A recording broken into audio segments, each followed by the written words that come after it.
A little bit of... And here comes... Reflecting on the week-long competition, Hamata said the event was a huge success not just for the sport, but also for the nation's reputation as a capable host. Such a pleasure to have been part of an opportunity where our girls of all the 9 countries that participated, give them an opportunity to showcase their talents, be seen by more than the people that attended the matches. This tournament was beamed all across the world through NBC as the master broadcast anchor, and of course FIFA Plus and others. So the opportunity to really have been part of this celebrating football, women's football, which is very big in terms of FIFA's vision and outlook.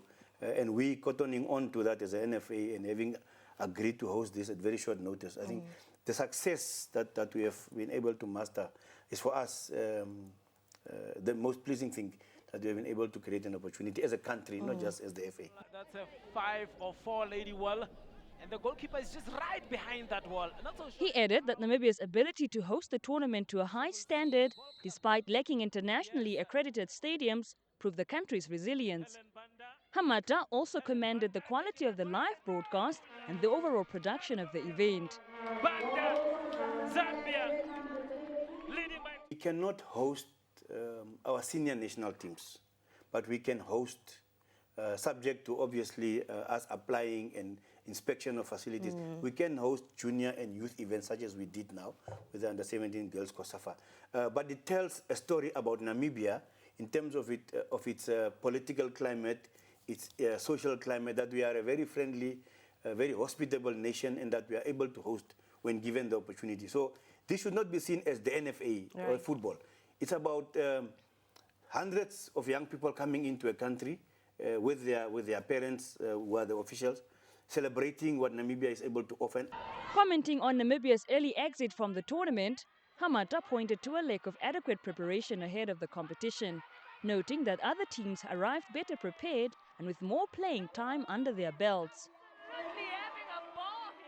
It boils down to preparation.